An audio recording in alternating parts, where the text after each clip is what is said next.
So, Merry Christmas. Merry Christmas.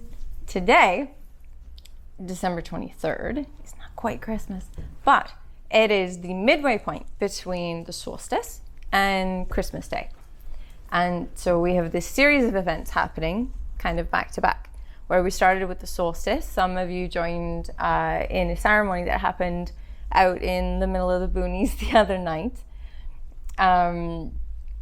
And we did a candlelit service for the darkening of the year on the solstice. So the intention behind that was that we were vantaging the part of the year where everything gets darker. There's the withdrawing of energy, the withdrawing of the solar power, and the internalization of all of the different elements that are happening in life. Often the solstice results in an experience of a darkening of the emotional or psycho-emotional experience as well.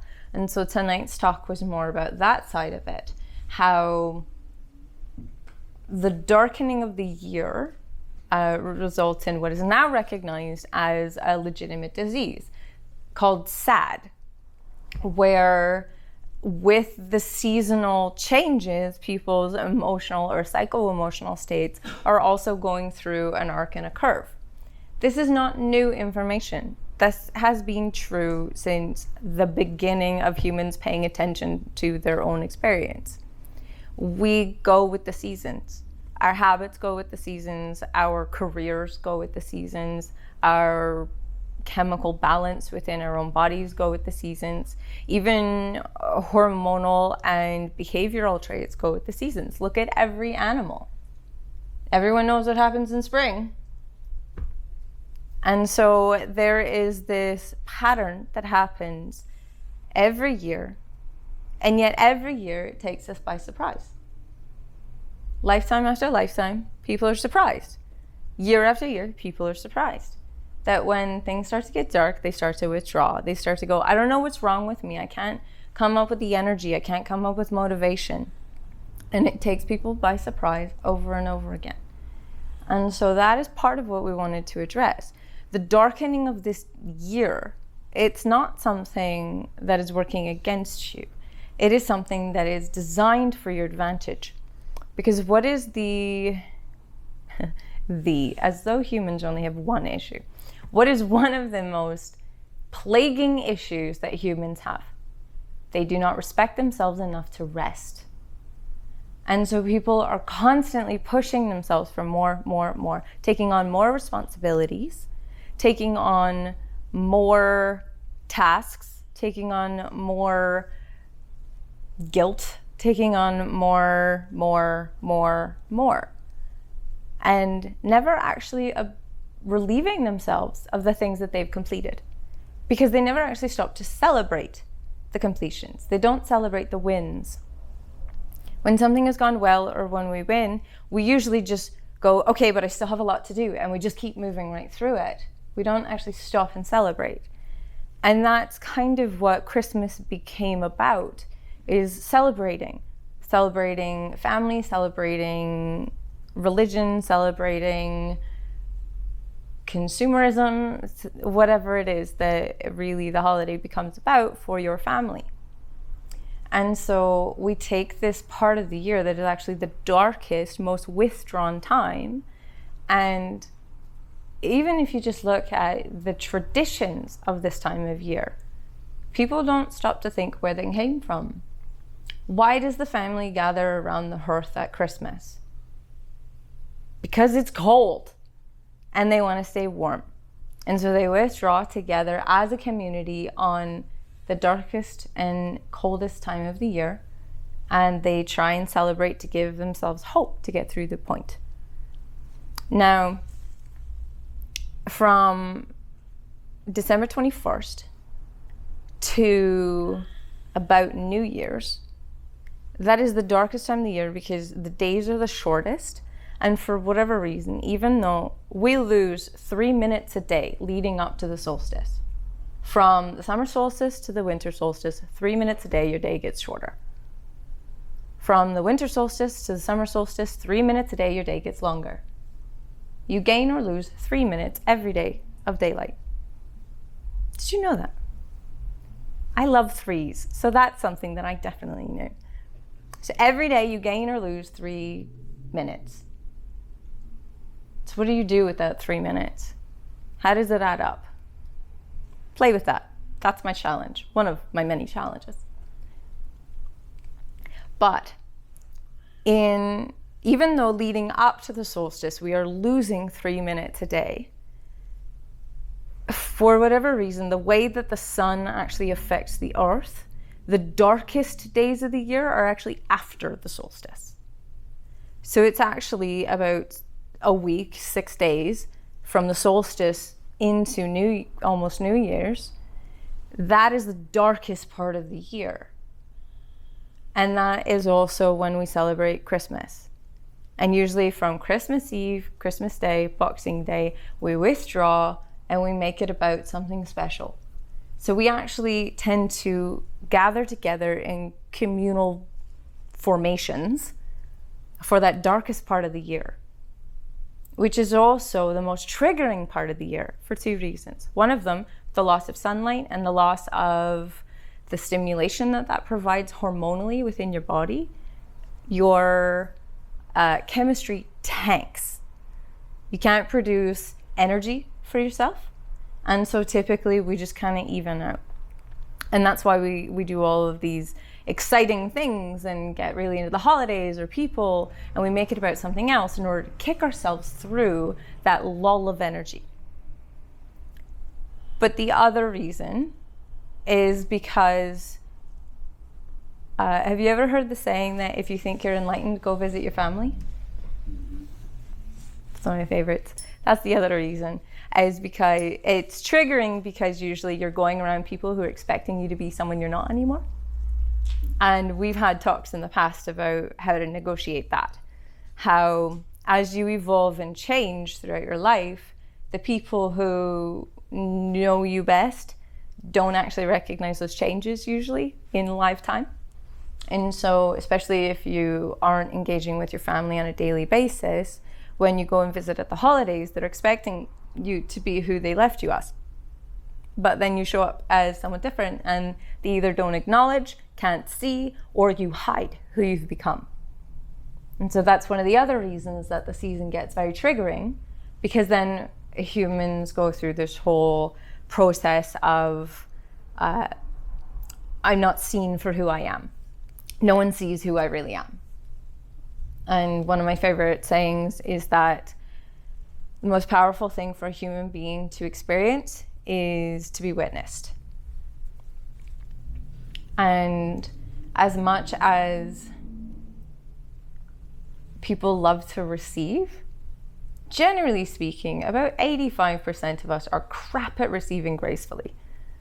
Christmas Day, we're more excited about watching somebody open the present we got for them than we are about being watched opening a present that someone else got for us.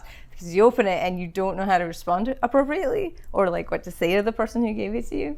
There's usually in everyone's history, I think that there's that one gift that you opened and your reaction was not what the person wanted it to be. And it becomes a story that's told forever. So all of those things pile up against us and are excuses or triggers for lulling in energy. And in addition to that, then we have the financial constraints of having to buy gifts or having to pay for all of the events and hosting and all the things that happen around the holidays. And so people go into January, there's this lull of chemistry just based on the season alone. There's the triggering of interacting with people that you don't necessarily resonate with anymore. And there's the financial stress that the season has. Even if you aren't buying gifts and investing in holiday festivities, usually business is shut down and people take a pay cut during the holidays too, because they're not working the same hours. Things that come up as excuses, in addition to regular life where people don't respect themselves enough to rest, that all pile up to what we call the darkening. And that is where we just start to shut down, we start to withdraw, and you go into this dark space. And usually till at least mid-February, you try and negotiate and navigate your way through that, but often it's very difficult to find motivation. Most people have that experience at that time of the year. So tonight, I wanted to open up the floor and the conversation of being able to speak to that side of the human experience. And when speaking to a darkening, that is the one thing that is always missing in that story. When someone cycles around depression, whether it's an experience or a chronic issue, the consistent complaint is going to be that they cannot recognize their contribution. They do not recognize how they are making an impact or having an effect in the world. And that's where that exercise comes from. Training yourself to see what that contribution is. To recognize what you offer and what you are.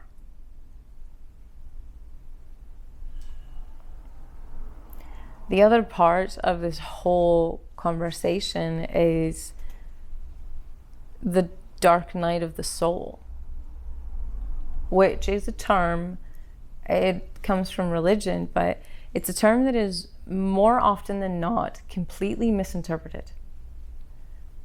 A dark night of the soul doesn't mean wallowing or giving up hope, which is often the modern context of depression. A dark night of the soul is an experience where someone has a complete loss of sense of self. It's an identity crisis. They lose their context of who they are. They lose the opportunity for expressing who they are. And they are in a situation where they can't bounce up against others in order to redefine themselves. And so the dark night of the soul is where you're left wandering in the mists, trying to figure out who you are without anything to reflect it back on you. And so you are forced to draw deeper and deeper within yourself in order to find those glimmers, because you can't find a reflection. And so the element of the dark night of the soul that is happening in the world right now, because this is about to become a plague on humanity. This is what is about to happen to humanity en masse.